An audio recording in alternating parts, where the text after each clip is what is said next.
Shalom Pak Bambang, saya mau izin bertanya.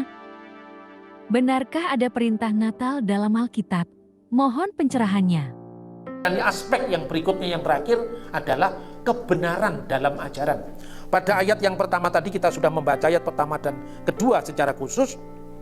Kepada siapa Kristus mempercayakan itu?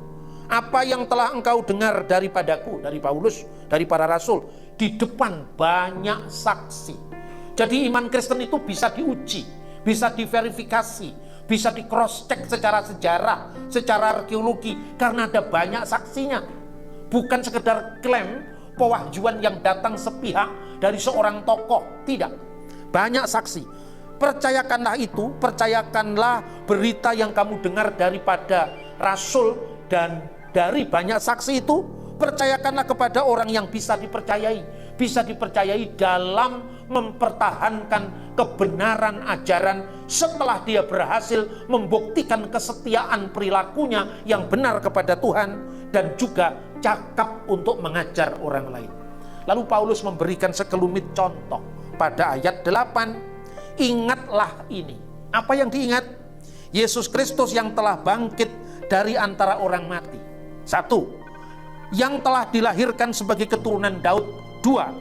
Itulah yang kuberitakan dalam Injilku. Jadi Injil yang diberitakan Paulus itu adalah Injil kebangkitan Kristus dan Injil kelahiran Kristus.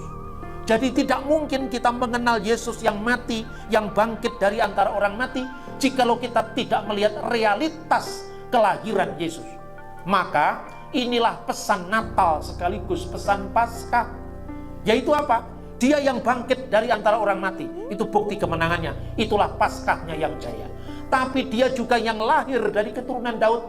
Jadi Yesus yang pernah ada, berkarya, bahkan akhirnya mati untuk kita, itu benar-benar firman yang menjadi daging. Karena itu kelahirannya bisa dilacak, bisa dicatat dalam sejarah, ada banyak saksi. Nah saudara-saudara, ini penting saya sampaikan, karena ini kebetulan menjelang Natal. Sebentar lagi pasti di dunia medsos, hei Natal kelahiran Dewa Matahari, Yesus tidak lahir di musim dingin, pasti begitu kan? Ada banyak orang yang bingung, tidak ada perintah merayakan Natal dalam Alkitab. Lah ini kan perintah untuk mengenang, perintah untuk memperingati. Ingatlah, apa yang harus diingat? Yesus yang bangkit dari antara orang mati. Apalagi yang perlu diingat? Yesus yang lahir dari keturunan Daud. Saudara-saudara, dalam bahasa asli Alkitab, perintah untuk mengingat ini sama dengan perintah untuk mengingat kematian Yesus yang dirayakan lewat perjamuan kudus. Lukas pasal 22 ayat 19.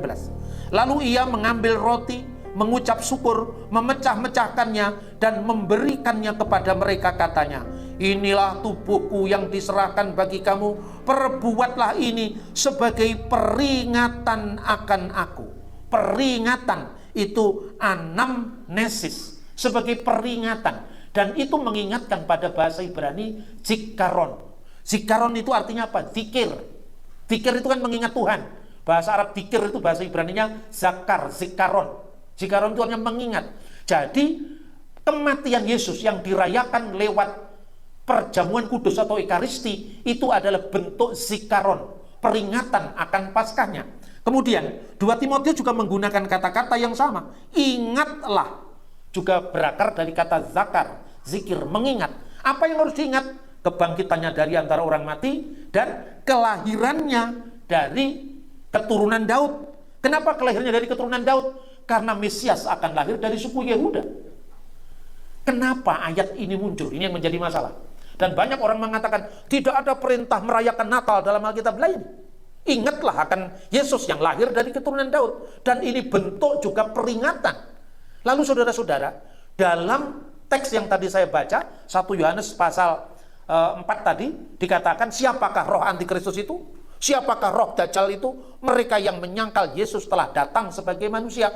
Rupanya pada masa Paulus sekitar tahun 60-an, kelompok gnostik itu sudah mulai muncul. Makanya Paulus mengutip dalam 2 Timotius pasal 3 tentang situasi manusia di akhir zaman. Lalu Paulus mengingatkan, itu bacaan-bacaan mungkin minggu depan ya, pasal 3 itu tentang Yanes dan Yambres, yaitu siapa? 2 ahli sihirnya Fir'aun. Menurut tradisi Yahudi itu, dua ahli sihirnya Firaun itu namanya Yanes dan Yambres.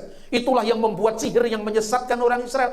Berarti Paulus dalam 2 Timotius sedang berbicara tentang fenomena ajaran sesat. Ajaran sesat dalam sejarah gereja cuma ada 2 asalnya.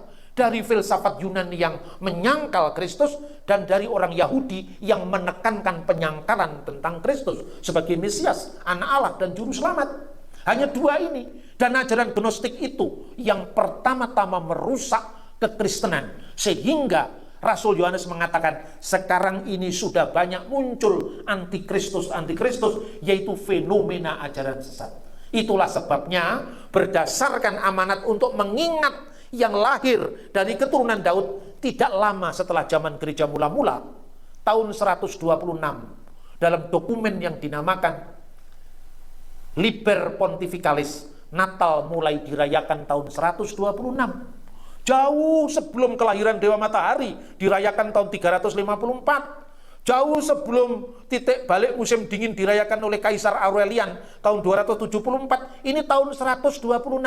Dan dalam Liber Pontificalis itu dikatakan, saya kalau bicarakan selalu banyak saksi. Karena Rasul Paulus kan mengatakan, sudah banyak saksi untuk orang cakap mengajar. Apa itu?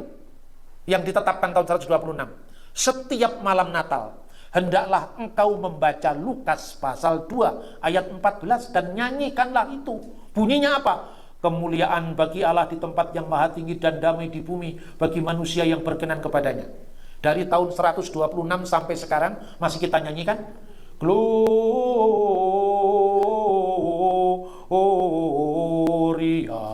in excelsis Deo. Itu lagu. Oke Pak Bambang, penjelasan Anda sangat mencerahkan dan menguatkan iman kami. Terima kasih, Tuhan Yesus memberkati.